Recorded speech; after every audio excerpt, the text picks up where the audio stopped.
Hello and welcome to Talk a Good Game, and it's the preview for Leicester City potential title winners against West Ham United, potential top four, potential Europa League. That's what we're here to discuss. I'm Geo from Hammer's Chat. I've got Tom from Hammer's Chat with me as well. I've got a new guest. Would you like to introduce yourself, please? Right, lads, I'm Rob and I'm from the Football Republic, so subscribe to them. We're a YouTube channel. Lots of football stuff, top tens, weekend roundups, all the good stuff. Yeah, it is a fantastic channel. Links below if you want to be lazy. It's in the description of our YouTube channel, and we'll put it on the Hammers Chat forum at hammerschat.com as well. Now let's talk about our opponents, Tom. Do you think they're going to win the title, and is this the best thing we've ever witnessed in the Premier League in terms of a shock? Yeah, apart from Blackburn Rovers obviously doing it when they paid for it all them years ago, back in '95, wasn't it? Yeah, it's definitely a shock. I mean, it gives teams like West Ham and any other team below sort of the so-called top four a massive sort of like hope, really, doesn't it? Really, of winning the Premier League. And I really do hope they carry on and get the 3 wins they need to win the league. You must be pretty confident they will, Tom, are you? You're pretty certain that, I mean, they've got a big point advantage of Spurs. The games are running out. Everybody says they're going to choke, but they just keep on getting 3 points, don't they? Yep, and I'm pretty sure they are going to do it, Gio. I mean, it's in their hands. I mean, they're odds-on favourite now to win the league, so I really hope they do it. And it's just a brilliant fairy tale, isn't it, really? It's absolutely superb. Brilliant. Rob, what's your thoughts on Leicester City? You've discussed them to length on the Football Republic. You've heard opinions from fans of every football team in the country. What's your personal opinions on the Foxes? It's the unbelievable story that keeps on going, really, isn't it? If it was any other season, any other club, say that's Chelsea last year, we'd be saying it's the most boring season in history. They've basically just been at the top since, like November, December, something like that, by a number of points, and just haven't looked back. And every single time they win, I'm still surprised. I don't know why, because they've won 6 of their last 7 games 1-0. They're just doing that sort of playing like champions thing. They're a Mourinho team under Ranieri, basically. I mean, I hope they lose on Saturday, but by all means, I hope they win the rest of the games. But yeah, it's funny as well, because it's like I look at that Leicester game, and I still think, even at this point in the season, I still think, it's only Leicester. You know, we can do them. And I think everyone has been taking them like that, and it's fallen perfectly into their hands because they've been able to play that sort of counter-attacking football. They've never, I think they've got the worst average percentage possession in the league. They just benefit from people underestimating them, even though they're 7 points clear at the top. So it'll be an interesting one on Saturday for sure. Tom, why are they top? Why are Leicester City running away with the league title? It's got to be team spirit, hasn't it, really? I mean, that's the only thing. I mean, and they've got some fantastic players as well. I mean, you know, like Mahrez, you know, Vardy, obviously, he broke the record this season. I mean, everyone's forgot about that. I mean, I know Vardy sort of got a couple against, obviously, Sunderland the weekend gone. But before that, he wasn't really scoring. But it was a team effort. Hoof, I mean, they've got Morgan. They've just got a fantastic team spirit. And, yeah, they're doing really well. And, yeah, I really hope that, yeah, it's just really, really great to see. Really is good to see. Do you agree with that, Rob? Why Leicester City? I mean, people were tipping them to go down at the start of the season. They almost went down last season, but they've got the same core of players. They've added 1 or 2 enigmas like Kante, but why are they so good? You know, is it a case of if you remove one of those main players, the whole structure will just tumble? Because it just seems like whenever one player comes out, Ranieri puts something just as strong right into that starting 11 and keeps that core so solid. It's strange, isn't it? It's just that form that they found in March and April last year, and it never stops. And I think when you get that sort of winning feeling, you get used to it. And so they had that winning feeling, and then they got that still going into the beginning of the season. They beat us, obviously, at Upton Park.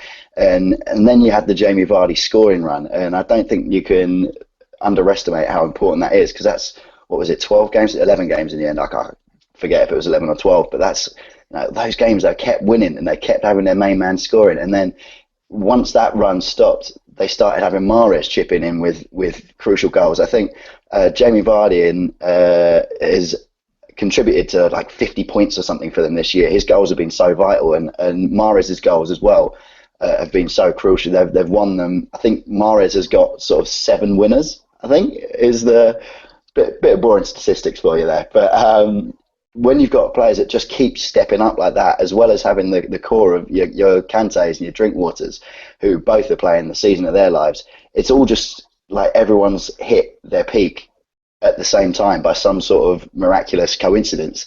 They're all just hitting their prime spot on together, and combined with the sort of team spirit and Ranieri leadership, it's like that siege mentality. It's us against everyone, and they don't think we can keep doing it. It does wonders for a team. Yeah, Gio, I also think Gio as well. I mean, the beginning of the season, they were winning games like 4-2, 4.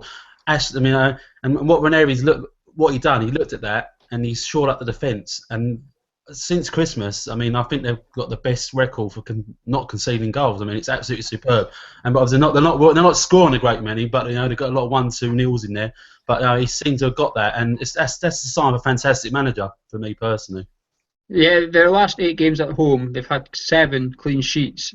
So only 1 in their last 8 games at home they've conceded. So it's not going to be easy. But before we talk about our own team, let's talk about the man in the middle. I do it every show because I do think they are important, despite the decisions that's gone on. But it's the referee I hate the most in the world. It's John Moss. I cannot stand it. Whenever I see John Moss, I cannot stand it.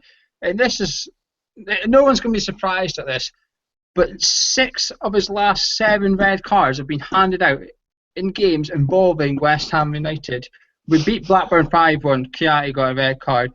We beat Villa 2-0, Ayew got a red card. We beat Chelsea 2-1, Matic got a red card. And we got beat 4-3 at home by Bournemouth when Jenkinson got a red card. Leicester have only had him twice this season. They beat Watford 1-0 and Everton 3-2. So there you go, red cards galore for John Moss when he's in charge of a West Ham game. And I think every West Ham fan is now predicting a red card for us on Sunday. Tom, top 4, 6 games to go. Is it too far? We're 5 points behind City and 7 behind Arsenal. We're 1 behind Man U, who are in 5th, but we've got a better goal difference than them. Is top 4 still a possibility if we win on Sunday? Yeah, I mean... mathematically speaking, it is, but for me personally, I don't think top 4 is going to be this season. I'd like to have it as a target, and then if you fall short, obviously you got 5th or 6th, and you're guaranteed to get Europa League. Yeah, I mean we can still do it, and we just got to win every game that we have, really. So yeah, it's mathematically, but for me personally, I always thought it was a bit out of reach, and I still feel that now. I mean, I think it's too far this season, so I'm going to happily say I've settled for 5th or 6th. Do you share that opinion, Rob, or have you got a different one to Tom? Yeah, I mean, I was always going to be happy with 5th or 6th. Remember, we haven't finished with a positive goal difference in the Premier League since 1999, I think, and even then we had +1. So it's nice just to be clear of the bottom half. Obviously, the FA Cup thing was gutting last night. I know I've spoken to you before about the fact I much would have rather won that than got 4th spot anyway. So now, I mean, at least we can focus everything on the league. I'm sure we were before, but it's difficult as well because you've been talking about the referee. The last 3 or 4 games, I know we've had a few rough refereeing decisions. We had the Antonio penalty, which wasn't a penalty in the Chelsea game, which we drew 2-2. We had the Chiati red card that then got rescinded. We drew that 2-2 and basically conceded immediately after he got sent off. And Arsenal the other day even. Well, we had goals disallowed, but I think Arsenal, it's just a case of all-round bad refereeing because Carroll was probably fairly lucky to still be on the pitch. But it's frustrating. It's frustrating because those games that we've drawn that in theory we should have won, that would have taken us 6 points. 6 points more. That's 4th place. It's disappointing, especially now we're out of the cup as well. It's frustrating, but hopefully our luck will change on Sunday. We obviously got beaten by Man United, Tom. A bit of frustrations with certain performances. I actually thought the players looked tired, and I was going by what Tom and Rob have said here about the referee decisions and that. I think the referee decisions actually affected us against Manchester United, not on the 90 minutes on the pitch, but mentally. There must come a point in the footballers' minds when there's so many things going against you that mentally you start to get a bit tired, and I think that showed on Wednesday. I just thought there was something different about our team. Tom, would you be ringing the changes for Sunday, or would you be keeping the same one? Bear in mind Leicester haven't had a game midweek, and we have. Yeah, I would, Gio. I'd put a few changes in myself. I'd have a look at the bench and see Moses. There's players that obviously are very like 100%, and that's one of the things I noticed last night. Our players looked absolutely tired, and I don't know. Obviously, Man United didn't. I don't know if obviously because they have obviously Europe or well they did it this season, but they've had their fitness just looks a lot better than our fitness, and that's something that worried me last night. And obviously, if we did get through last night, if we would have got through, obviously we'd have had a game next Saturday as well. So I mean, and it's a lot of games, and that's one thing that worried me last night was the fitness. So hopefully, there needs to be a few changes, a few players need a few rests. So that's what I hope to see on Sunday. What changes would you make, Tom? Obviously, I'd assume you're going to make a change at right back since Antonio really got caught out against Man United. Would you put Sam Byram in? Would you take Reed in, Collins, Obiang, Moses? What changes would you make? I'd obviously put Byram in. Obviously, I put Ginge back in because obviously when we had Ginge, obviously our defence is a lot better. I think Obiang deserves a bit of game time, and me personally, nothing against Noble. Noble's had a fantastic time lately, but he looks a bit tired, so I think Noble deserves a rest. That's a bit of a controversial one, but nothing against Noble's playing or anything like that. I just feel he needs a bit of rest. Obiang obviously deserves to have. He's done fantastic when he has played for us when he's come on. Put Obiang in there.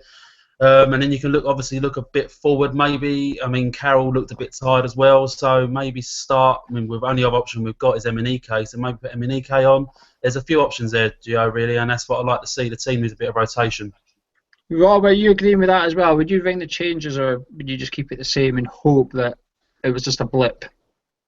I mean, I would certainly put Ginge back in as soon as possible. I think that 1-0 win against Spurs, Ginge does not get the credit he deserves. A lot of the time, I mean, historically, he's gotten a lot of stick from West Ham fans, maybe until this year or the year before, perhaps, because his distribution isn't the best. He's no Xavi, but he is so good at centre back because he is everything you want. He's full-blooded. He'll tackle with his face.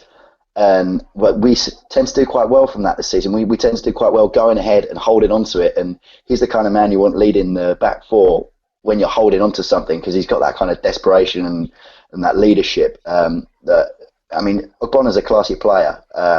Reed is a classy player, but I sometimes lack that they've got that sort of warrior spirit. And I think Ginge really has that. So I'd get him back in the squad as soon as possible. Antonio as well. I mean, obviously you take him out from right back. He's not had the best few weeks, but to be fair to him, he's playing right back. He's a right winger, really. He's more or less a forward. So he's doing the best he can. I've got no problem with him for that. I look forward to seeing him, maybe give him a rest for a game, but certainly seeing him back in the squad in a more attacking position, because he was doing wonders for us up there. Like, his work rate is phenomenal.